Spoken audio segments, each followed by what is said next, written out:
Good morning. Good morning. Where's the rest of the relays to get their seats?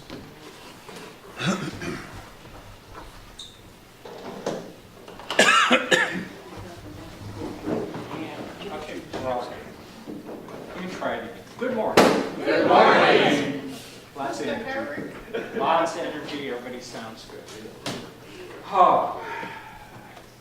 Welcome to meeting number 279 of TMG the Mayor. And we did the good morning. Palermo, do we have any visitors today? No. We have no visitors today. Do we have anybody that signed up again that we can embarrass? No, not really. Do we have anybody who needs to pay this year? That's a private.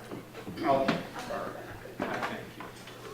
All right, so let's do news items. Anybody have anything they want to share with the other members in the way of news items? We had a birthday this past week. The iMac, 20 years old. 20 years. Oh, really? Wow. Bondi blew my neck. Okay. Both my IMAX had a birthday. How many of you know what day and month Apple was incorporated? April 1st. April 1st. And Steve Wozniak has been known to say that it was an April Fool's joke that got out of control. Have we got any other things, news items? Going once, going twice? It's been sort of quiet this month on the tech field in terms of hardware and technology and those sorts of things. We did have a newer release of iOS for the mobile devices, iOS 11.4, which seemed to do more good than harm. So that's Another thing, Microsoft Office 2011 no longer is getting updated. okay. Shauna's saying that if you have Microsoft Office for the Mac 2011, they turned off the update servers. They're not there anymore. So what does that mean? What that means is that you're going to use the program exactly as it is now. They probably will not provide any new security updates for it. And if you move to a newer flavor of operating system on the Mac, High Sierra, eventually that Office suite will not work because it's a 32-bit application suite. What's the latest?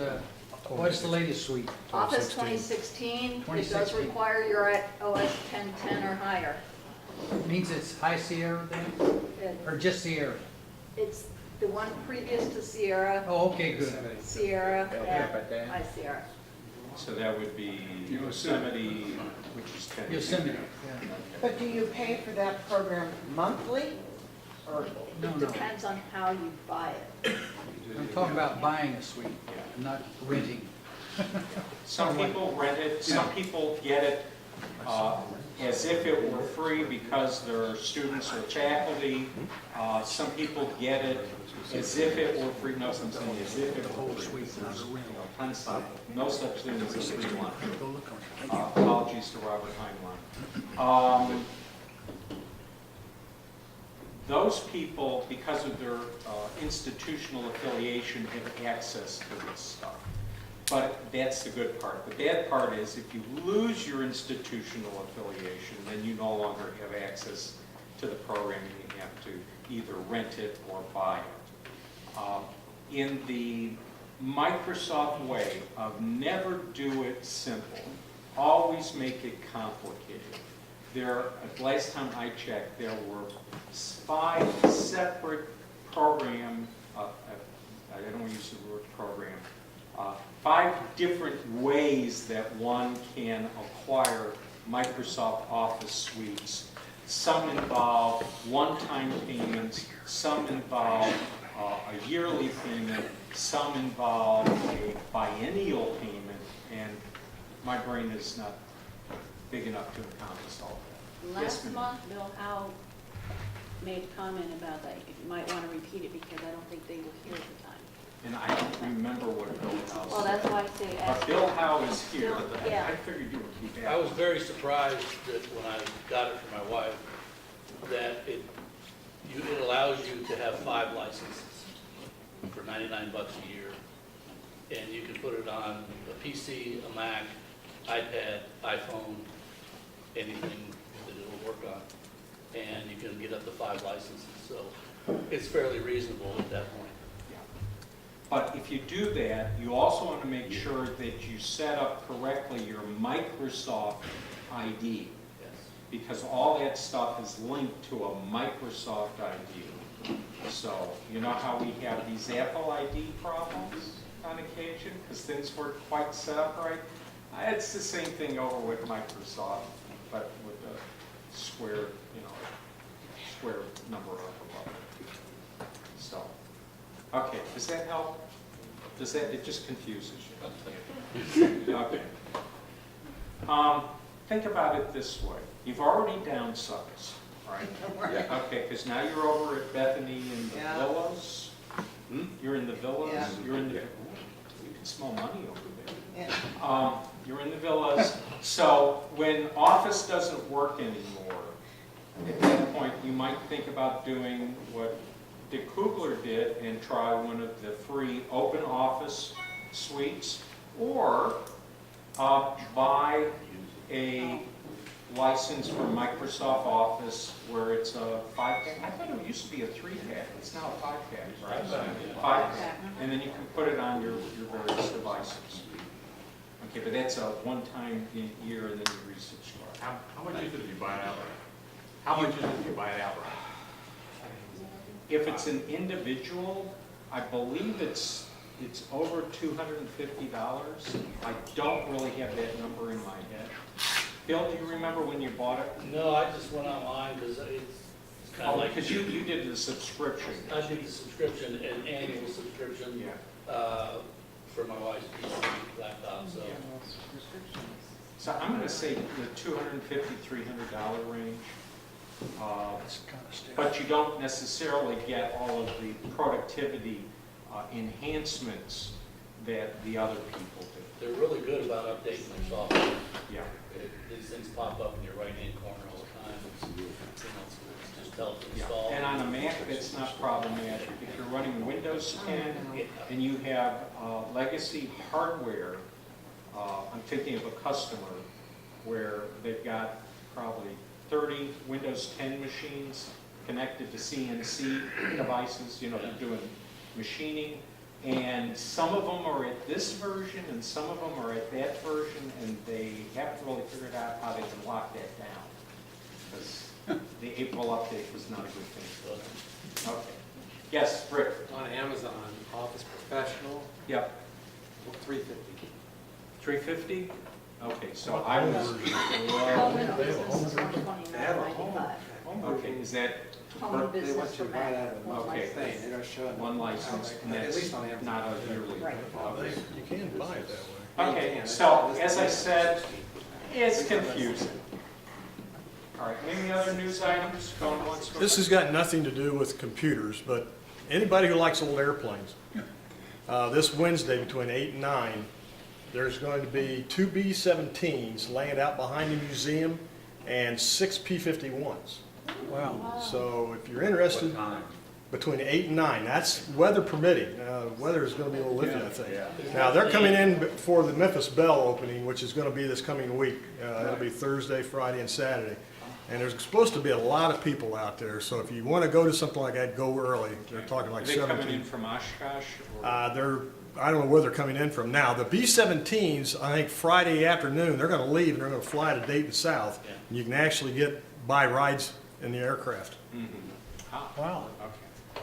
These are the ones where they've got the silver fuselage. They're not, they don't have the camouflage. Okay. I like to check before I go on a ride, I like to check the plane. Well, I guarantee it's older than you are. And then not sit near the engine if it does. You heard Southern Airlines flight where the engine As a blew, pilot, and the I lady think got I sucked walked out of the plane and Yeah. pulled back and she died. The metal fatigue that they found, they're describing as tooth decay. And that's all I saw in the headline. I didn't see anything else, so I'm thinking it's a gear thing. Okay, anything else, news, going once, going twice? I'm gonna say we're done with, I'm gonna put this into news rather than help desk. I've had 2 people who are members call me to ask me questions about Avast antivirus. And depending on when you installed it, you may have a version that will start nagging you about paying them money and installing VPN, et cetera, et Yes, cetera. yes. What I would recommend is uninstalling it and reinstalling it, and then you're back in your free period. Would you agree with that, Mark? Isn't that what you did? Yeah. I just Uninstall. install it when I need it. You know, if I want to do a scan, I just install it. Either that or malware bits. Okay. That's when I use one. But Malwarebytes? Yeah, bytes, bits. How about Bitdefender? Do you use Bitdefender? So moving right along to for sale, wanted, and Question, Bill. freebies. Oh, excuse me. Can you just ignore it? You can, but it's sort of like if you ignore your spouse, it sort of wears you down eventually. And I don't know about you, but I tend to get unfocused I've got it more than several I times. used to. And I click on the wrong button.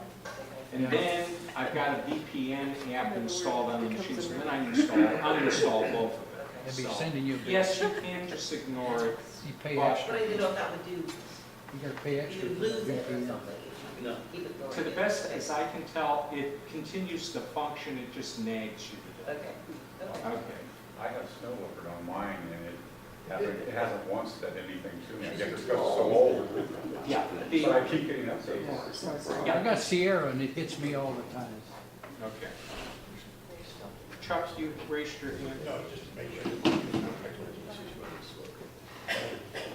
You got a really nice can, Chuck. Where you been? I don't want to grass. Oh. I'm still waiting for my mower to come back. Okay, so anyway, for sale, wanted, and freebies. David Jones has an original iPad, 32 gig, with a charger and cable for sale for $25. He has it on the back table if you want to look at it at the break. He also has an iPad mini cover, never been opened. It fits the iPad mini 2, 3, and 4, $10 for that. Let's see, Dan Duncan gave me a hard drive to bet. Dan Wyckoff has an LED work task light prototype. So he's been inventing again. That he's got on sale for $50.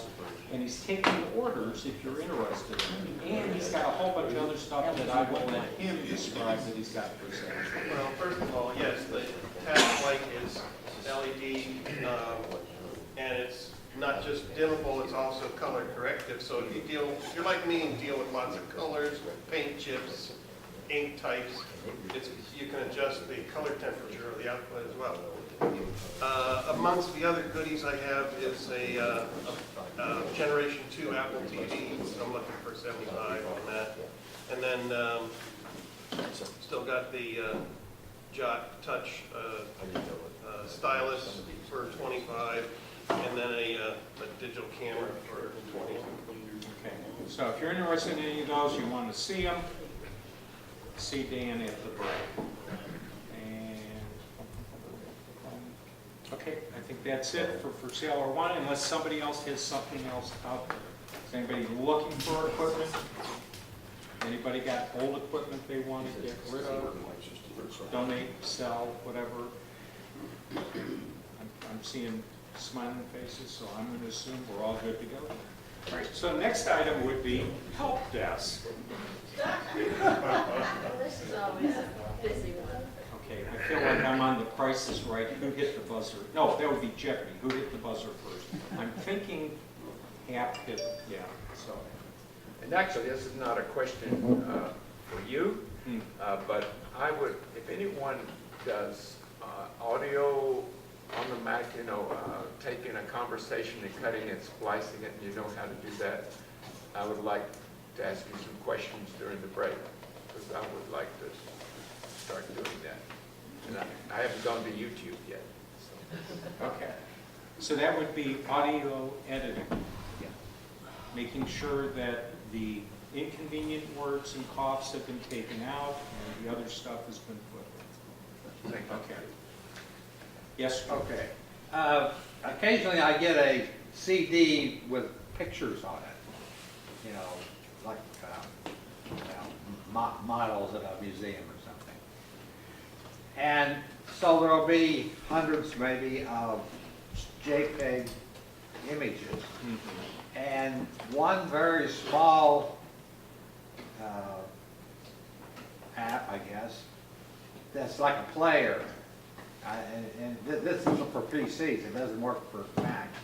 So my question is, does Mac have some sort of player for, say, a CD full of, or a DVD full of images?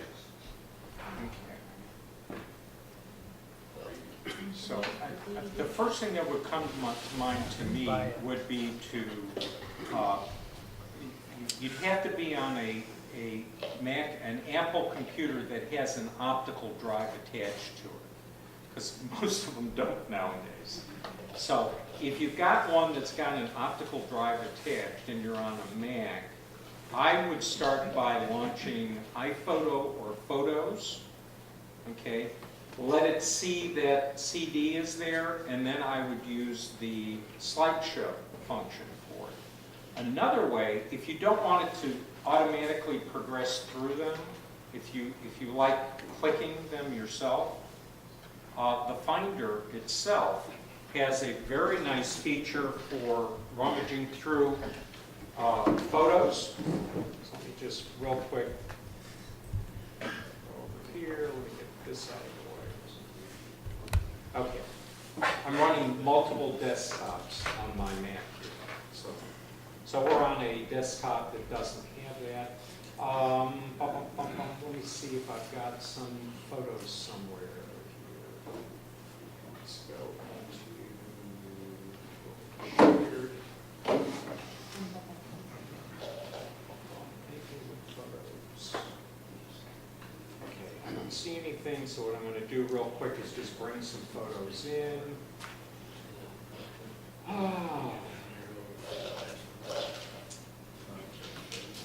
I'm going to a website, a search engine called DuckDuckGo, which is the one that I prefer to use. And you're saying these were models? Yeah, there was one of my many interests is machinists doing very precise miniature models. There's a show each year roughly near Detroit, and they display what they've done. I've actually seen, if you're curious, one of the things they had out there about this large is actually a running V8 engine. Wow. And it was about that big, noisy little sucker. And so they make miniature models of things, oftentimes working of various things. Okay, so what I've been doing while George was talking was I downloaded 3 pictures to my downloads folder. Yeah. Okay, well, if you're in Finder, just real quick, get back over to my desktop here, and I've got a Finder window open. Okay, now remember, you got your different views that you can use. You can be in icon view, you can be in list view, you can be in column view, and then there's this last one, and that's called cover flow. Now I'm going to point it at my downloads folder, and just forewarn, you never know what you might find in my downloads folder. So what I'm doing is I'm just clicking on one of those. Remember, we're going to switch over to cover flow, and so and I'll also make everything big here so we can see it. So in cover flow alone, I could open that CD in Finder, switch to the cover flow, and then just walk through the pictures one at a time. Oh. Okay, that's a nice, easy way to do it, and you don't have to set up a slideshow, you don't have to. Now, if I'm doing something where, this is gonna sound a little morbid, but, a memorial service, and I don't wanna go through all the whistles and bells of creating a slideshow in Photos, or, one of the other programs I use. What I'll do instead is use Preview. I'll open the pictures in Preview, and then in the app Preview, I'll tell it to run a slideshow, and then it will automatically just keep rolling through picture by picture. Okay. Yes, Phil? You also demonstrate using the space bar to open up a file or picture. Say that again? Using the space bar, I don't know if I know that one. go to a folder, just open up a folder that has those pictures in it. Okay, so you just Download- closed out that, I'm going to a download. new Finder window. Okay, now, you see the And one that's, I'm- okay, highlight one picture there at the beginning, okay, that's fine, to hit the space bar. Oh, Now, quick look. yeah, quick and then look. if you hit the space bar again, it'll close it, but if you hit your down arrow, Yep, hit your down arrow, you can go through it that way real quick. yeah. Oh. So that's the quick look feature that's built into the Mac operating system. The other thing is, let's see if I can find this And if you spreadsheet. have a PDF you downloaded, you want to look at it quickly. Yeah, so here's a PDF that I downloaded. I don't want to open it in Adobe Acrobat, I don't want to open it in Preview, because maybe, just maybe, that PDF has got malware in it somewhere. I can use the Mac operating system to look at it. You're not opening any applications, and any vulnerabilities that might be in that application, therefore, don't get invoked. And you can rummage through the various pages of that PDF. Oh, wow. Hey, I've been good. I have a very clean download folder. Cool. Like only less than 10 items. I'm proud of myself. Okay, so does that... Yeah, it gives me some ideas, yeah. Okay. So just to recap, one way of doing it is quick look, where you navigate to that folder, that directory that's on the CD, you press your space bar, and then you can start walking through those pictures one at a time, using your up and down keys to do it. Or another way would be to open up Finder again and use cover flow, the cover flow look, not icon, not list view, not column view, but cover flow, the one that's on the very end, the fourth view. And then the other one was... Slideshow and photos. Yeah. Well, I got this DVD, it had 500 pictures on it, okay? Yeah. So I decided I wanted to put it on a folder on the desktop. Yeah. Well, I mispointed, I guess, Mhm. and I wound up with 500 pictures in my Finder. It almost completely overwhelmed the Finder. I mean, there's Yeah, so instead of dragging the folder, you ended up dragging the photos, the Yeah, pictures. right. Yeah, okay, been there, done that. Makes sense. And then, And I dropped it wrong, but what I wanted to share was, if you go back up to the options on the Finder, there's one that says something, undo. undo, yeah, undo the move. Yeah, And because at this point, the Finder is pretty much overwhelmed. I'm 3D everywhere in pictures. the other way to invoke, whenever, I know you folks don't have the sort of issues I have in everyday life, but I have a lot of, oops, I didn't mean to do that things. And if I'm on a computer, and it's an Apple computer, there's a keyboard command that gets me out of trouble a lot. And that's the holding down the command key that we used to call the Apple key and pressing the letter Z as in Zorro. That's the undo. And you can do multiple undos. So if you've been messing around, putting mustaches on pictures, etc., and then you decide, no, you want to go back to the original photo, Command Z, Z, Z, Z, and each thing that you did, you can then undo. So I find it very helpful when I'm using photos, because I'll start playing with, oh, let's do a matte, no, let's do a vignette, let's do this, and eventually the photo is Holta-Volta. It's really a mess.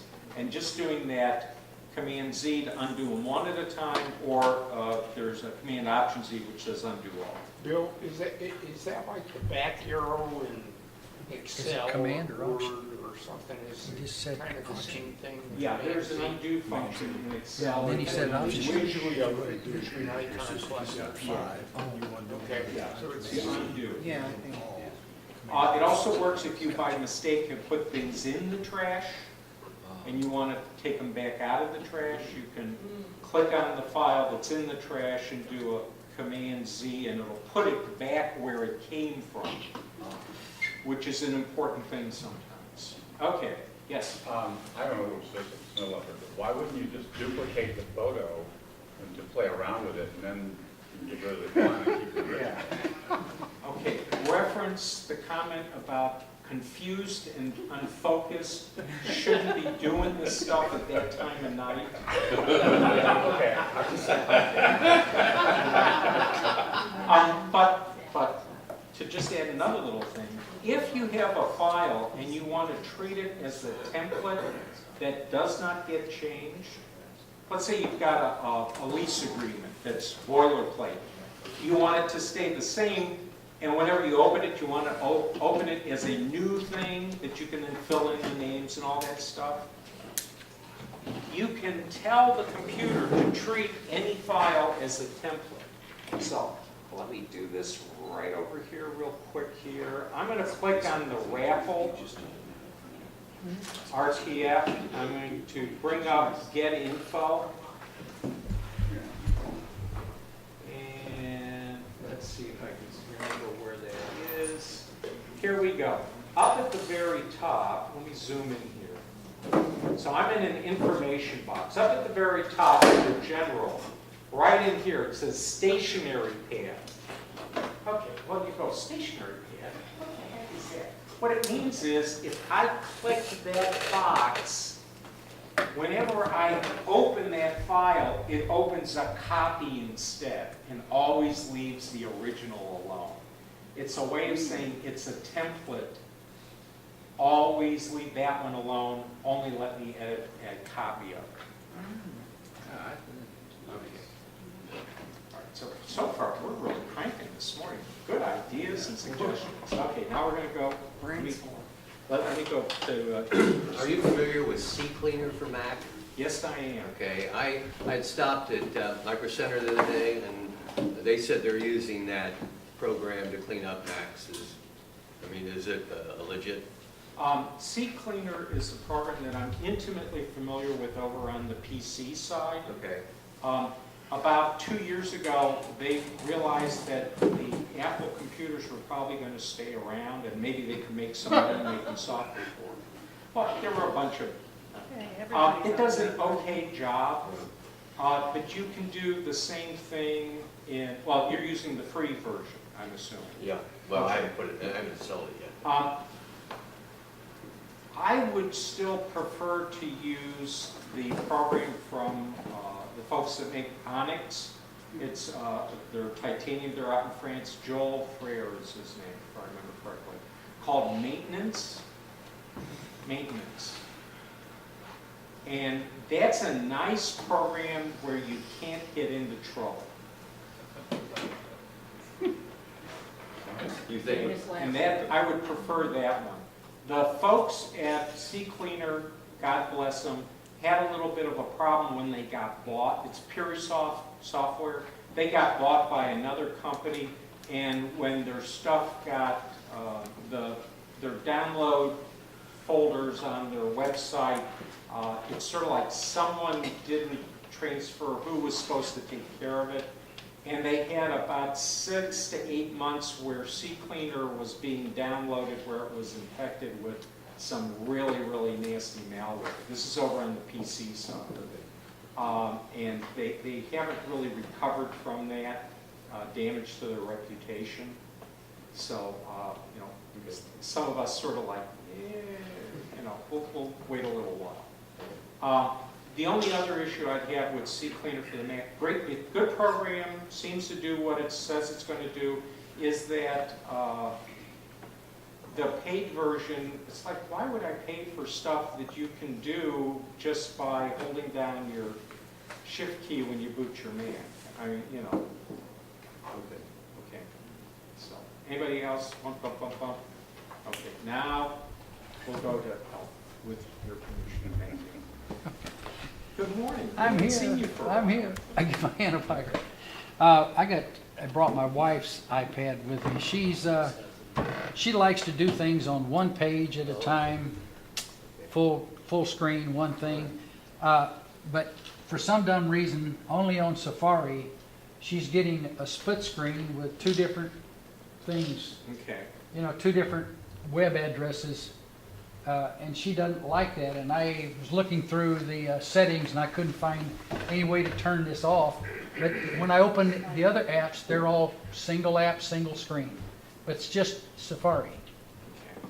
Now I'm trying to remember how to, if I remember correctly, no, I'm not going to answer the question. We'll see if somebody else has a better memory than I have. If you're in Safari and you're doing split screen, Safari has a separate split screen function. okay. It actually opens two tabs. Yeah. And there's a button, and I gotta remember how you do it, that you close that. But you can open and close it, I just gotta remember how you do it. Bill, do you have that? No, I don't know how to do it, but I know what I would do. I would simply go to Google and say, how do you change split screen and Safari? Since we don't have Google attending the meeting, what I'm going to do is say, Well, I mean, on anybody's phone, you can ask the same question. if you wait a little bit and let Rick I'll go find it. Rick will find it. Okay. Well, you can always go to settings and hit on the Safari That's right in the app, video. I'll show you. and it should be in that list of things there. Yeah. It's on the top. Okay. I'll search. All right. Now, I have a question for you. How many of you understand and/or are using NFC to print to a printer, where you take your smart device and you tap a space on the printer and it automatically connects the two? Anybody doing NFC here? The newer printers have a little space and it says, for NFC enabled devices, tap here. Supposedly you can, well, I won't say supposedly, you know, they wouldn't have it in their marketing stuff if it didn't work. You want to can backtrack tap on your this? smartphone to that spot on the printer, and then it links them together temporarily so you can print. Okay, nobody, What- okay. I do it with Wi-Fi. I print from This my is meant device. for, you're at a airline kiosk, Oh, and you want to print something out, but you don't want to go through and you can just tap your smartphone and be able to print, or like a hotel lobby and such. So, I see. So obviously I need to do some research on that to see. I mean, which printer will it use? I've seen it on HP, I've seen it on Epson printers. Well, and my I've- printer at home or at the airport or where? It would be wherever you are that there's a printer. If it's Yeah. NFC enabled, capable, you should be, but then there's some sort of magic you have to have turned on with the smartphone. And, oh, how to turn off the split screen in Safari. Tap the X to close the tab and exit split view. Yeah. So at the Where is top this? of the screen, It's on the top in the upper corner. I'll show you that. Here. I just love these meetings. We've got so much technology in the room, and the way we share the information is to hand the laptop. That was next. Okay, we'll work. So they're discussing that, You open it their own again. separate You open it meeting. again. Press it. Any other help desk And just questions? say- Going once, going twice? Oh, And then I there's what? just want to review Thank you. Done. how you're zooming in and out, what you're using, and also when you get into Yeah, full I didn't say it. screen, Nothing listed there. how do you get out? Is that when you can use the command C? Okay. Let's start with, if you're in full screen, how do you get out of it? So let me just get on some, here I'm in full screen. So it's like, oh, my No, menu you're bar, not. where is it? No, you still got your menu at the top. No, not really. If you look up there, yeah, I'm in a web browser, I've got my favorites, but the menu bar is hidden. Okay. Okay, the easy way, you're a little unfocused way, you press your escape key, and that'll get you out of it. The other way to do it, let me click on the little green arrow up here. All right, the other way to do it is you move your cursor, your pointer, and you push it against the top of the screen until the menu bar appears. And then you click your green dot again. Okay, thank you. Okay. One or the other should work. Okay. Okay. And the I- zooming, how are you doing? Oh, zooming. I have it turned on. Normally, that's turned off on your computer, and it's in your system preferences, and it's going to be in... Straight down, accessibility.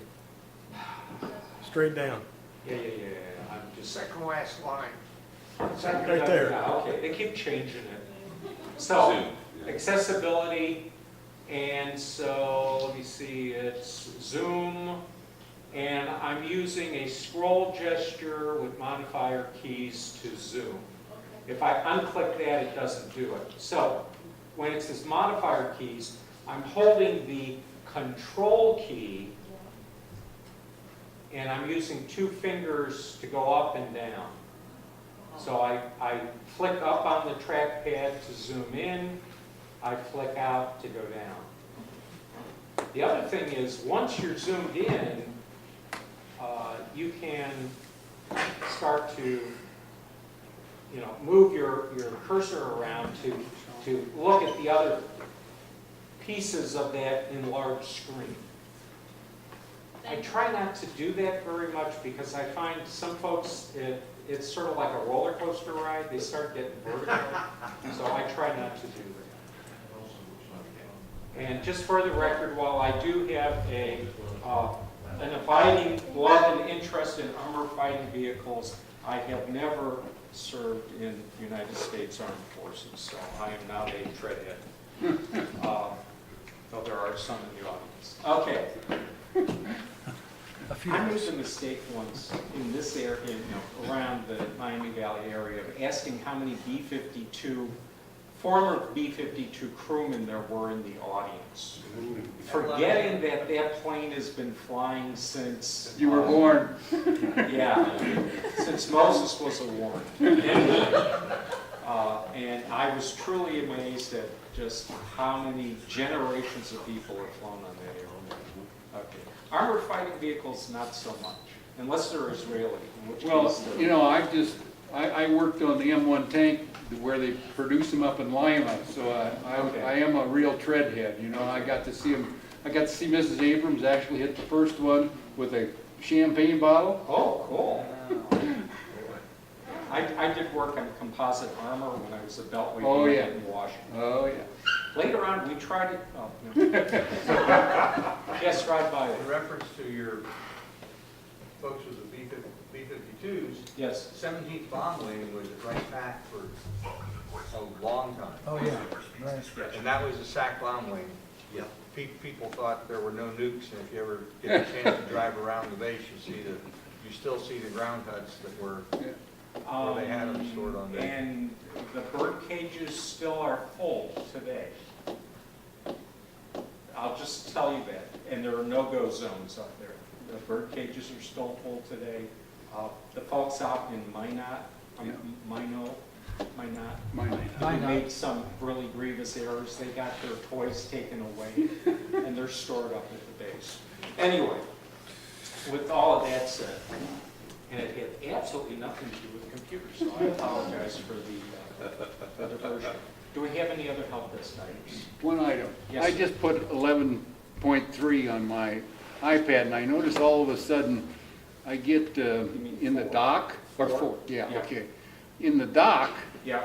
now I see things that pop in the dock that are temporary that for some reason must be used last time or something? Yeah, you got it, exactly. How do I get them out of there? There is a set, I would leave them there. Because Okay. I think you're gonna find that. It doesn't bother me, I just wondered if there was Yeah, a... it's gonna be the last three things that Yes, you it use. is. It's a quick way to go back. That becomes a very nice feature Yeah, to to go have when you back. get Yeah, used to it. quick way to go back. The other new feature that I'm still trying to figure out how it's working is the Files app on iOS, which is the equivalent of a Finder, where you can find documents that might be stored in the cloud or on the actual device. That one, I'm still trying to figure out what's the best way to actually. Where is that file thing located on the iOS? It's going to be showing up in your dock Yeah. with the other Oh, it does? normal Apple programs. Like this. Yeah, because I didn't remember noticing it. Yes, Dan One Duncan. very quick question, I hope. Brand new I've got an Epson scanner that I work with my desktop, and in the past, after I scanned something, that showed up on the desktop. It's recently started moving those, when I save them, putting them in documents. Okay. How do I return to the old way of doing things? Okay. When you initiate the scan process, are you initiating it from the computer or from the scanner? Okay. So, you know you're initiating it from the computer. That means the preference that you want to change is going to be on the computer. And it's typically going to be a preference for that scanning program. So you're going to look for, you're going to look for the program that you use to scan, and you're going to go into preferences, and you're going to find where it wants to save it. Okay, so that'll be the preferences up on the... Yeah, the easiest way, okay. Now, again, this is not a best practice. This is just what I do when I get confused. I tell it to scan something. When it comes up with that preview, I tell it to do a preview. There's all these little boxes, one of which is where it's going to save the file. And I then change it right then to what I want it to be. Okay. And it usually is sticky, and so it stays that way until I change it again. Or I update the software and they want to put it back in the documents. But again, I am one of those people where while I don't download to my desktop, anything that I'm currently working on, I put on my desktop, and when I'm finished working with it, it gets filed. That's actually the way that you're supposed to use the desktop of your computer. Current items, current projects. Okay, and we had somebody else in the back that wanted something going once, going twice. Anybody else? Going once, going twice? Just a question. I have an HP printer, and I'm getting endless complaints about your ink is too old or all that kind of stuff. Yeah. So I'm wondering, that kind of nonsense must be in the driver, I'm thinking. Okay. So I'm questioning, my question is, are there other printer drivers that I could be using that don't care how old my ink is? That's coming from the printer. Yeah, but the problem is, it's really not the driver, it's the device itself, the printer itself. I think it's designed that way. You put an ink cartridge in, it almost immediately says your ink is low. Now, They just if want to sell you more ink. If you're in an emergency situation where you're running, it says it won't print because there's not enough ink. On HP cartridges, I don't know if this applies to Epson and Canon and Brother, but on HP inkjet cartridges, you can pop out that cartridge, there's a small button you can press, it overrides it temporarily, and you can then print, draining that cartridge dry. Typically, HP cartridges will report they're empty when they're down to about 80%. So you still have about a fifth of the ink still there. Okay, Yes, Rod Bond. Does anybody else have the problem that your ink sort of hardens if you don't use it? In particular, the colored inks will harden, and it'll tell you that you're out of ink, you need to replace it, and you pop it out and look at it. Yeah. And you're sitting there, how can this be empty? Yeah. What it means is that your cartridges, for some reason, are not sitting as tightly, where the ink comes out, they're not sitting as tightly to the carriage as they should be.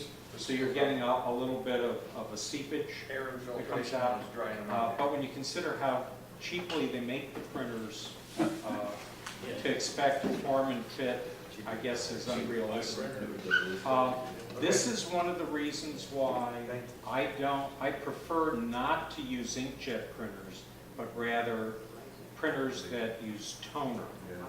Because toner does not dry out. Yes, Mr. Georges. When you get done using your printer, always turn the printer off at the printer. Right. If you're hooked to like a power strip, don't turn the power strip off because the head will be sitting somewhere. It won't be sitting in the home position to protect that head. About that. Okay. Yeah. So if you turn it off at the printer, it's going to, before it turns off, it'll go back to its home position, so it shouldn't dry out like that. Should help lessen the infiltration, whatever, got it. The other solution is to print more often. There you go.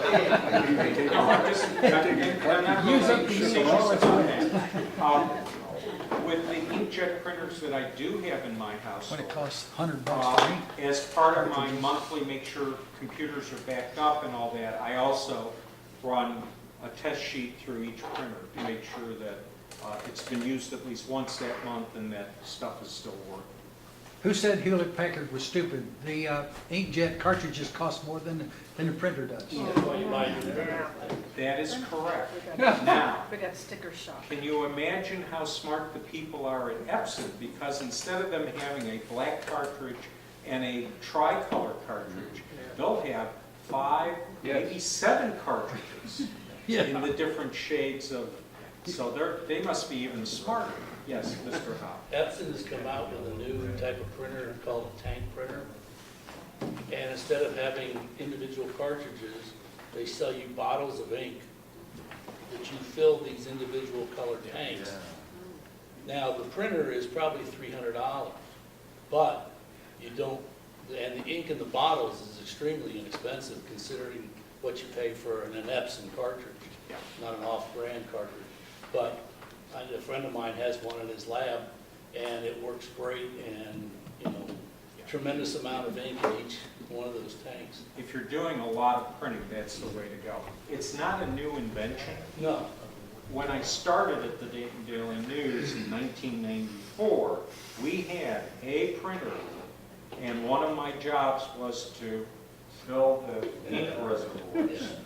And I made a mistake one day. My cyan, magenta, and black got confused. And the resolve was to remove the piping, remove the container, put a new container up and new pipe. Did you put the blue and the black? Or I don't remember. I just remember that the guys in engraving didn't want to let me in the room. But anyways, if anybody does print a lot with an inkjet, those are very economical once you get past the price of the printer. Okay, yes, Steve. As a former person that had to do all the maintenance on inkjet printers, most, not all, have a cycle that goes through to test the cartridge when it first boots up. And it actually does shoots out a little squirt of ink while it's testing. So if you open it up, there's this buildup of ink in the little rubber socket that closes off the cartridge. And sometimes when it gets so much ink built up into that socket, it doesn't seal it off very cleanly. So you can just take some ammonia-based cleaner like Windex or something like that on a paper towel and clean it out, and basically renew the flexibility of the rubber socket to seal off your cartridge. We're talking white bed. Even Epson printers. I had a Epson printer that did 11 by 17s, and the inkjets were always clogging. You can, if you get the carriage to come out of its storage position out into the actual printing area and then shut it off, you can then take a paper towel, soak it in ammonia, lay it under the cartridge overnight, and then print again in the morning, and it usually unclogs the inkjets. Are we done? Everybody, now you know you're going to add all these things to changing the batteries in the smoke detectors, baking soda and vinegar in your It's not something you have drains, to do every month. and clearing those. What kind of toner color printer would you recommend if we want to get away from the inkjets? This is going to sound a little strange, but right now, my Xerox phaser just died. I would not touch anything from Lexmark. Lexmark, no. Okay. I would go with a Brother, xerographic device, Brother. They really have turned around as a company in a lot of ways. When the little tape label makers. Dymo? No, not Dymo, the other one. Anyway, they make that, they make those, and it's like, wow, they really started to get, their engineers just suddenly saw the light and started making products that I would actually buy. Brother, sir. Now remember, when I'm buying a device, I'm buying something that won't necessarily fax, but it's going to be a scanner, it's going to be a copier, it's going to be a printer, it's got to do color, it's going to do duplex, and I want it for under $350. Brother actually has several models that meet those kinds of. Is that laser? And it's a laser. It's a laser, not an inkjet.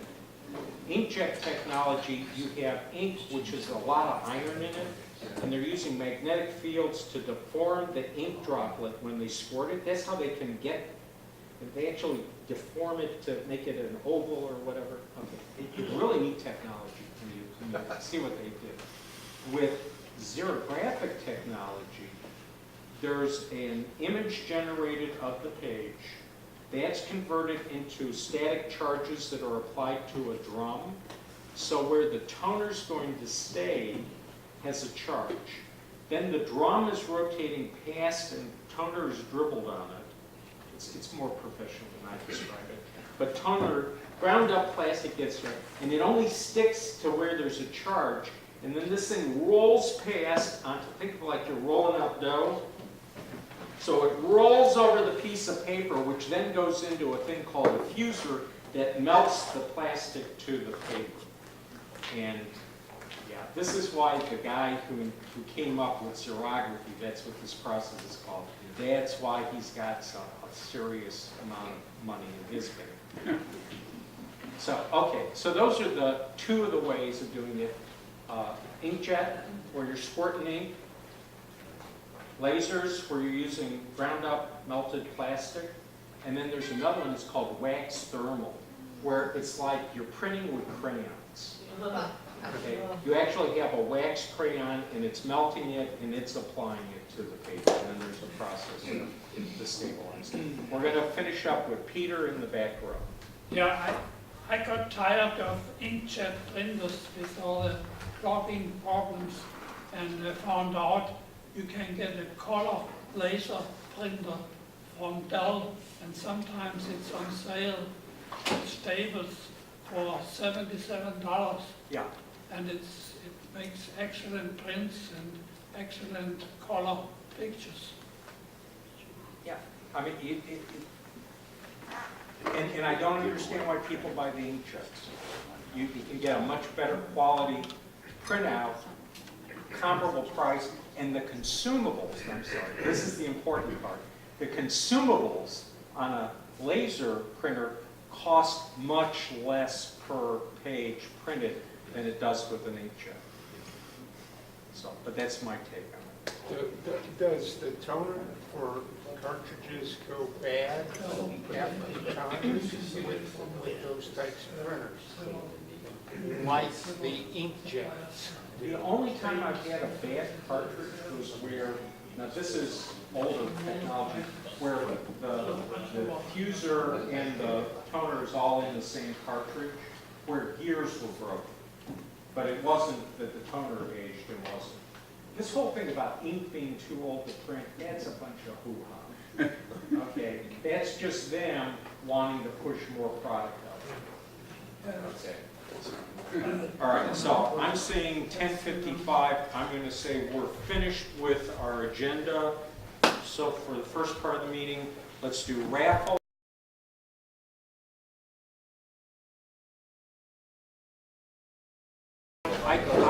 Once again, I'm really focused today. I forgot to mention something. You'll notice that we have quite a few of the long tables. More than we had the month before. The month before that. King Arthur That's around because the club made a donation to Good Shepherd Lutheran Church. We bought them 6 long tables specifically for Fellowship Hall. Because those of you who have been church for a while know what happens to tables and chairs. Oh, yeah. They get They taken disappear. elsewhere for graduation parties, but sometimes they don't make it back. Yeah, they don't graduate back. We don't want people in Yes. church stealing. You want to mention Mike? Mike? And there was two other things. These are a little bit sadness here. Mike Mullenauer, our membership chairman, our former membership chairman, passed away 2 weeks ago. So he was diagnosed with 4th stage esophageal cancer. He put up a really good fight, but he succumbed 2 weeks ago. Tom Kurtner, also a former membership chairman, Kurt, vice president of the club, had a incident where he ended up being care flighted to Miami Valley Hospital. He was in intensive care for quite a while.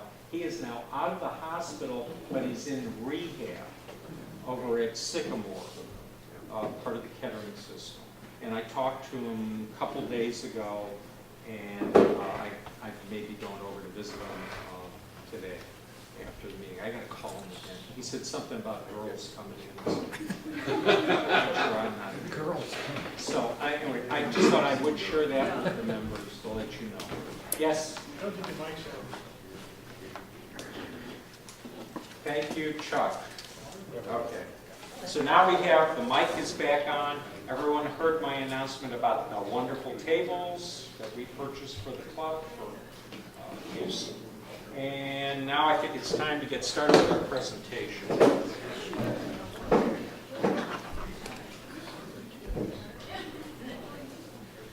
Okay.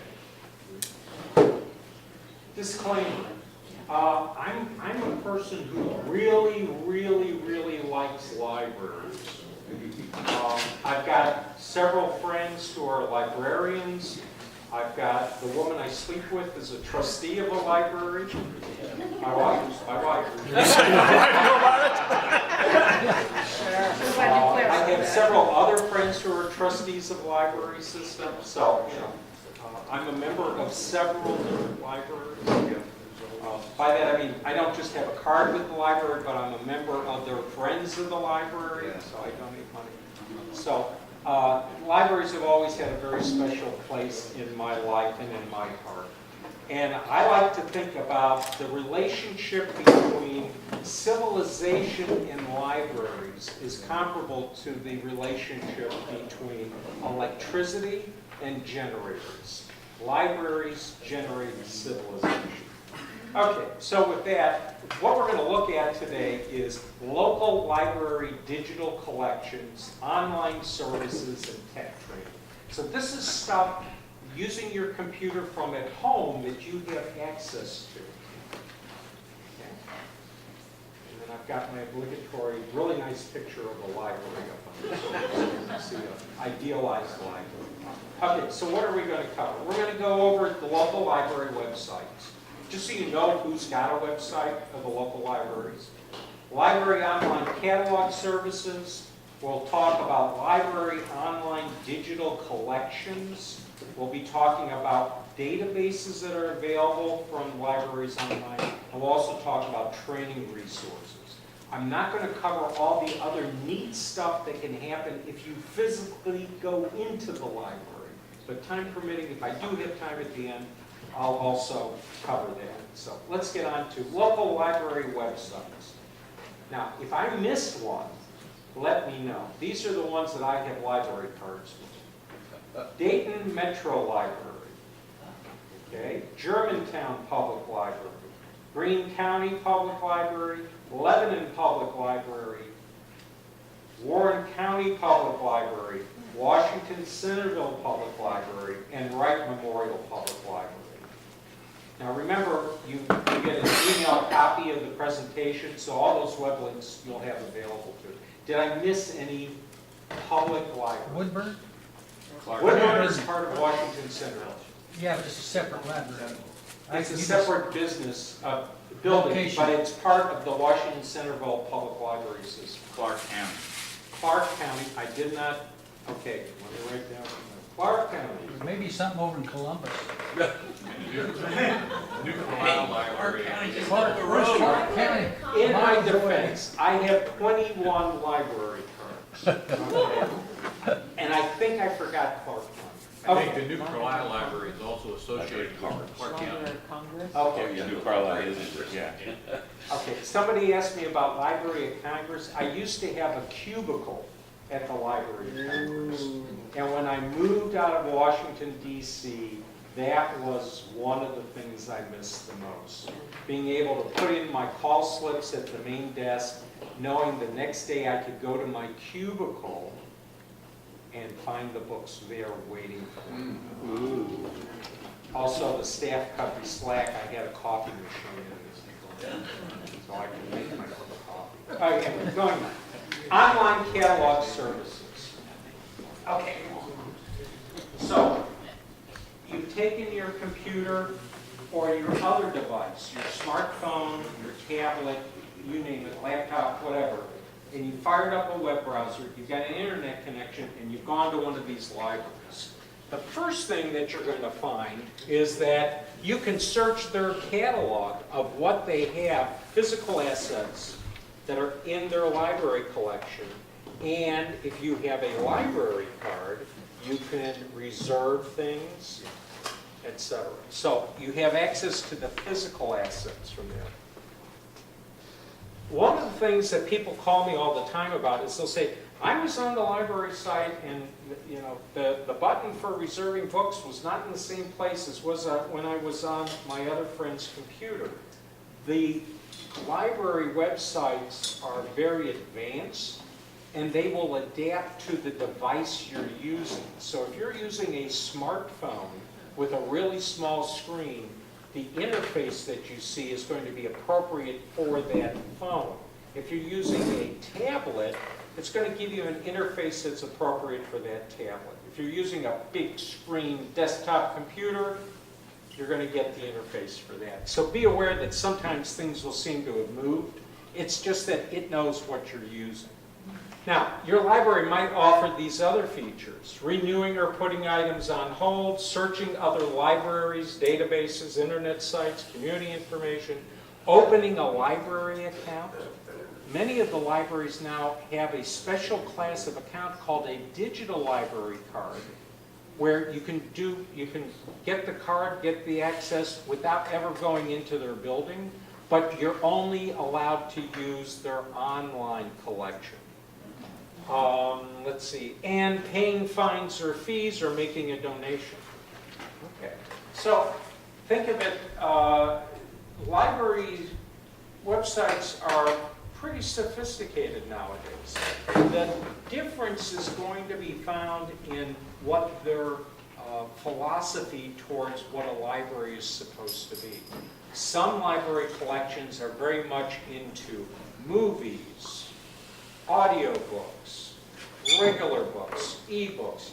They're doing a whole panoply, cornucopia of resources. Other libraries think libraries are all about books, and so they maintain a very, very good physical book collection, but they don't go into the other stuff. So again, we're in a very rich library environment in the Miami Valley. And most people really don't realize just how many gems we have. Okay, so moving on to library online digital collections. Okay, digital collection to me has a particular meaning.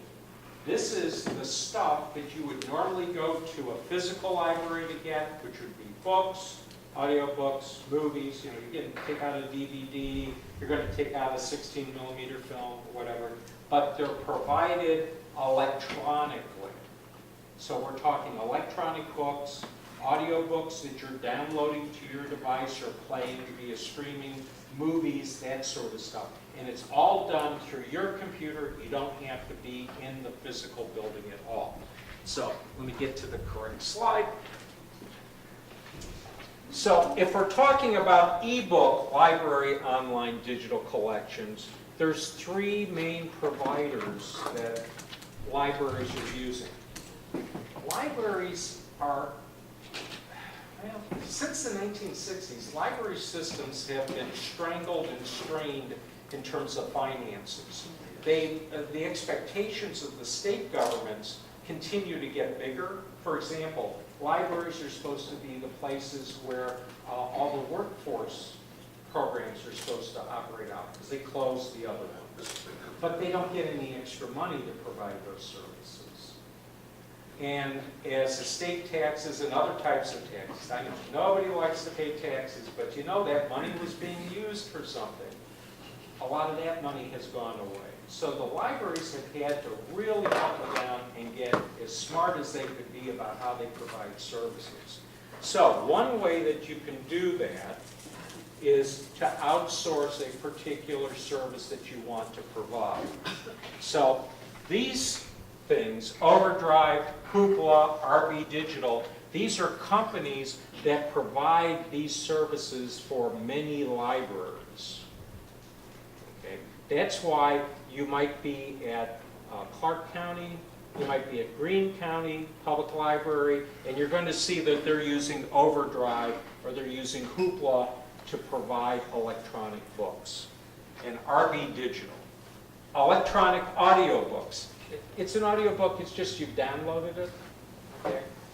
Overdrive is a service that does that, and Hoopla is a service that does that. For e-music, you want to listen to music, either stream it or you want to download it and put it on your computer so you can add it to your music collection.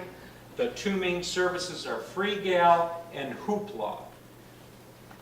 E-videos, yes? Is the audiobook that you download, do you get to keep it in your computer and listen to it again or whatever? It depends on how you're bringing it in. Normally what will happen is you're borrowing it for a limited amount of time, and then it automatically goes poof on your device. I see. It gives you so much time. Yeah. Now, with some of these services, well, as I go into detail, there's differences between them. E-video, so that could be movies, television shows, documentaries, you name it. RB Digital and Hoopla are the main providers. And last but not least, e-magazines. So these are magazines. Think of Good Housekeeping, Vanity Fair, New Yorker. I mean, think of a magazine. RB Digital is the premier source for that. They used to be called Zinio way back when. Okay. So now I'm going to sit down again, so I talk and I don't have to walk. Okay, Overdrive. Overdrive, it's a free service offered by libraries that lets you borrow ebooks and audiobooks. And you can borrow them in a different variety of formats. So if you're an Amazon user and you're doing Kindle, you can download ebooks that are in Kindle format. You can download them in ebook EPUB format. You can download them in PDF format. There's all these different formats. I'm not going to go into that right now. Just be aware, if you want audiobooks, electronic books, Overdrive. And all you need is your library card or school ID. And you'll have a slightly different selection depending on which library you're going to use Overdrive. Because libraries will pay, in some cases, think of it like when you're buying cable TV services. Maybe you went for basic, okay? The other library went for a premium package, okay? So that's another reason why, just because your library has Overdrive, you might want to have another library card to see what the selection is through Overdrive at the other library. Another service is Hoopla. Again, it's a free service offered by your library. You don't pay for it directly, your library is paying for it. That lets you borrow digital content like movies, television shows, educational videos, documentaries, and music, anytime, anywhere. Now remember, we're doing all this over the internet. So if I'm on vacation in San Antonio, Texas, at the hotel, and I suddenly go, oh gee, I have nothing to read, but I have internet access, and I've got my tablet with me, I can log into my local library, log into Overdrive, pick out a murder mystery, and then have it put on my tablet. So now I've got something to read while I'm sitting in the hotel room. Okay? So again, remember, this is all over the internet. So if you got an internet connection, you can get into your library. And again, all you really need is the library card or the student ID and internet connection. Now, with Hoopla, there's an unlimited number of copies for the titles in their collection. Overdrive, there's a limited number of titles. So Overdrive is more like going to the regular library where they go, oh, it's a really popular book and our 5 copies are out, but you can put on a hold or a reserve for it. Or with Hoopla, it's unlimited. If it's in their collection, it's available. So that's an interesting difference between the two. Before you change it, Yeah. you look like you're putting your finger on the button, that last bullet, Yeah. it says here for later viewing, offline later viewing. Yeah. So Some of these services, it's like watching broadcast TV. You're watching it now. And with others, you have the option of downloading that movie or that television show for you to watch later. Are audiobooks too? Yeah. Oh, okay, for later. Yeah. Okay. Yep. Okay. So then, next one is RB Digital Magazines. I'm trying to remember if RB is Royal British Digital. Anyway, they're based in the United Kingdom. And again, through their service, you can get access to full color digital magazines. Typically, they're available within a week when the print magazine has gone to the newsstands. They have a very, very large collection to select from. There are no holds, no checkout periods, and no limit to the number of magazines you can download. The difference is they keep track of the magazines you have in your account on the library. So if you haven't downloaded it to your machine, you have to reconnect to the library to be able to read it. You do have the option to download it. So let's say you're researching a topic, and so you've got News and World Report, you've got, I'm trying to get some other, Time Magazine, some other magazine. You can have those editions sitting in your account on the library, so when you log back in, they're there ready for you to look at. You don't have to download them unless you want them on your device. Do you download them to things like iBooks? An app on your iPad? It'll depend on what format it's in. Most of the digital magazines are in PDF format, so if you're on a computer, you'll be using Adobe, haven't seen your moment. It's not Adobe Reader, it's the Adobe ebook program. Yeah, but on this thing? On that thing, there's an Adobe program for that, or if it's in a Kindle format, you'd be using your Kindle app, or if it's in an EPUB format, you'd be using your iBook program. Okay. That's if you're on your mobile devices. Next one, free gal. Okay, this is one where I had to sort of cut myself off because I really love music, but at a certain point you have to say, you know, enough is enough. Free gal, it's a free music service from your library. The library pays for it. All you need is your library card. It offers access to 15 million songs, the entire Sony music catalog of legendary artists, and over 40,000 music videos. Okay, so this is a major time sponge for me. I really did have to cut myself off. It's like telling your friend that runs the bar that he's not allowed to serve you anymore. So in total, the collection is comprised of music from over 40,000 labels with music that originates in over 100 countries. So if you're into world music, you know, you're not just into the Anglosphere, you like Colombian music or you like Europop or whatever, they got it. Tons of stuff. And again, there's no software to download, there's no digital rights management restrictions, and you have the choice of streaming the music to you or downloading the music where you can play it later on. Some libraries have the premium package, some have the basic package. In the basic package, you're limited to only downloading 5 songs per week. In the premium package, it's, you know, the pig trough. You can just... Bill? Yeah. Is Yes. there a time limit on the songs that they poof then go away? No, they don't go poof and they don't go away if you've downloaded them to your computer. E-books and audiobooks will go poof and go away, but FreeGal doesn't do e-books and audiobooks. They just do music. Again, you know, when you go, oh, gee, I need to get a larger hard drive because I filled this one with music and music videos.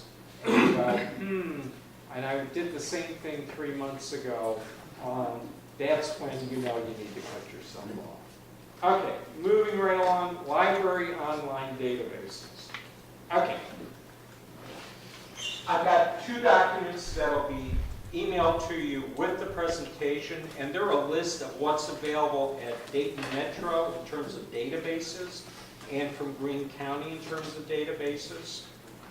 Be aware that those libraries do not, they're not the ones who are providing all access to all these databases. That's done by another organization, which is at this Ohio state level. So libraries have hierarchical levels, just as other organizations do. So what you're going to find at any library that has access to the Ohio system is pretty much the same stuff, but then you've got the local stuff that they themselves maintain. So those of you who are familiar with the Greene County Library System in Yellow Springs, there's some collections they have, for example, stuff from WISO that they've archived in the database. That's truly amazing. So anyway, with that said, I just picked out a couple of the ones that I use all the time. And to the best of my knowledge, these are available at all of the local libraries, with the exception of Wright Memorial Public Library, where you have to be on the premises to get to some of this stuff. So, for consumer information, okay. My father's complaining about his Shark steam mop, about how the handle keeps breaking and it keeps gluing and it keeps breaking. So I go, oh, let's get Dad a steam mop. Well, let's get Dad the best steam mop. Who would be able to tell me that? Consumer Reports. Okay. Now, Consumer Reports, if you use your computer and you just go to consumerreports.org, they'll let you look at a little bit of the stuff, but you don't get to look at all the stuff unless you have joined them. But I have a library card. With my library card, I can log into my local library's website, go to the research section. Typically, it'll say research, research tools, something like that. And under consumer information, they've got Consumer Reports. If I click on that link, I'm now connected to the Consumer Reports website, and I get to see everything. So I can find out, oh, the Bissell steam mop has got unbelievably superior reviews to the Sharp steam mop, and it costs a little bit less than the, oh, so I now know what to buy. Okay. Finance, Morningstar Investment Research. Okay, so if you're managing your own portfolio, which I don't recommend, but if you are, and you want to be up and have all that information that you need to have, you would subscribe to Morningstar, and that's going to cost you some big bucks. Or, if you got that library card, you log into your local library, you click on Research Tools, you look for Finance, it'll also be found under Business Information. Oh, I can log into Morningstar investment reports and sometimes a whole bunch of other stuff. Some libraries still have the links to Value Line information, others to Bloomberg. Okay, but again, if you got that library card, whoa, lots of stuff you can get to. History and genealogy, I'm not into genealogy. I have a good idea of who my ancestors were, and I'd rather not be reminded about it. So, I mean, I've got lawyers and politicians in my country. Okay, so this is the America's Genealogy Bank. Again, this is one of these things where if you're just going to their website, you've got to join. You've got to pay big bucks to get into it. Or with the library card, you can get right into it. Now, the last two, Mango Language Learning. It's not just a database. It's actually an immersive language institute. All right, so if you want to learn everyday Spanish, you want to learn everyday Farsi, you want to pick up a little Russian, you want to pick up a little, I'm trying to think, Tagalog. This thing will do it, and I happen to think it's better than the Rosetta Stone. Okay, Oh, I'm really? kidding, so I've got other people shaking their heads. Better than Rosetta Again, if I go to their website, big bucks to join, or with the library card, I can just get in there and be working with it. And then last but not least, now, I'm not a lawyer. Why would I be going to Law Depot? I'm lazy. I don't want to have to write up a rental agreement or, and they've got all of these standard legal verbiage forms that are there. It's been vetted. If I go in via a regular website, I've got to pay for it. If I've got my library card and I go to Research Tools, I can get access to that stuff at no extra charge. Okay. So, databases. Again, there's 2 documents that will be emailed to you with the presentation. They've got a list of over 100 of these things that are available, including some that are only accessible if you're in the library. There are some that you have to be in the library. Okay, so then we move on to library online training. Okay, did you ever wonder how I know what I know? Okay, it doesn't happen by magic. You're sleeping with a librarian. Well, I do consort with librarians. And I do learn quite a bit about that. But the other thing that I've been doing for the last 30 years is I spend a minimum of an hour every day doing some sort of training. Now, most of the stuff I do is computer related, and so I'll refresh, I'll watch a series of training videos, and I'll spend that hour. Actually, it's getting up to like 2 hours a day for me to stay up to date with this. So these are the sorts of things that I use. Now there's a service that I use, it's called Noteboom Tutorials. Noteboom Tutorials. The club, they're one of our sponsors. You've got a special deal that you want to sign up for, user group deal. I use them a lot, but there's others that I use also that are paid training sites that are more corporate level type stuff. One of them that's available from your local library is what's called Learning Express Library. Now, at one point I was involved with an outfit called SCORE, and was involved with the Entrepreneur Center to, help burgeoning young businesses blossom and flower. Anyway, so, and also retraining of old people who have lost, their industry went away and now they have to learn a new trade. Learning Express Library is part of that whole workforce effort. So you've got the Job and Career Accelerator. That's where you can sort of figure out, okay, my industry has gone away. And I'm too young to retire, so I got to go someplace else. I got bills to pay, I got car payments, mortgages, whatever. So I need to have a job. Well, you can use the Job and Career Accelerator to explore what else is out there where you can make a decent living without having to work 80 hours a week. Create resume, cover letters, and prep for interviews. Okay. Then there's a Computer Skills Center. Okay, so you know what sort of attracted me, I gravitated to. These are more the types of skills you need to have to be able to use a word processing program or a spreadsheet program or a database program. Learn how to handle email, those sorts of basic skills. Now, things change over time. Every so often I'll go through these little training videos again just to make sure that I am up to date, that I haven't turned into an old fogey that goes, oh, well, we did it, in my way we did it right. Well, you got to stay up to date and current. And they have also tutorials for a whole bunch of different software programs other than Microsoft Office for Windows and Mac computers. Next, College Prep Center. Any of you getting ready for college?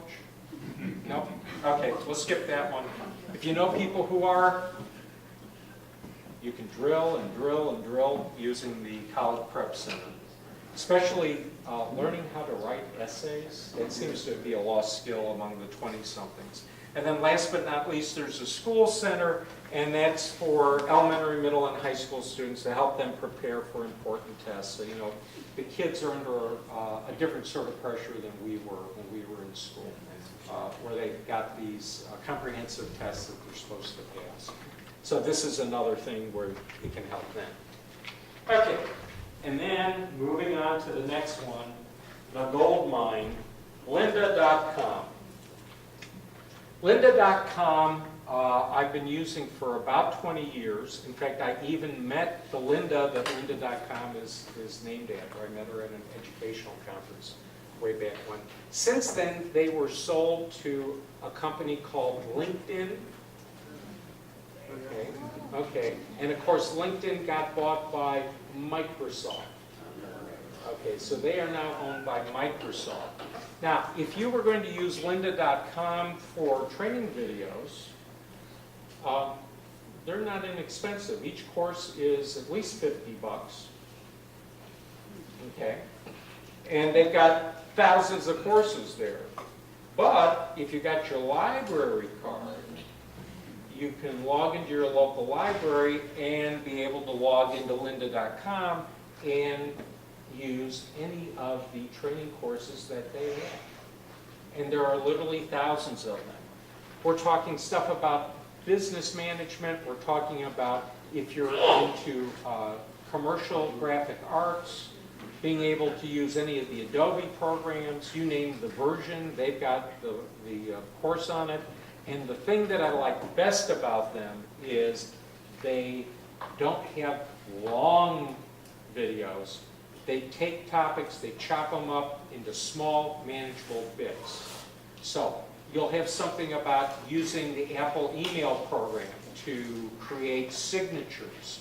Instead of having that be in the middle of a 30-minute video, they have one that's just on that, and that means that I can be watching it, I can pause it, and I can try it on the computer, make sure I know how to do it, and then resume it, or just run it over again from the beginning. Because sometimes repetition is the only thing that gets it stored in the brain nowadays. So again, literally thousands of courses available through Lynda.com. Okay, now, this is the end of the presentation, but I'll add one more thing.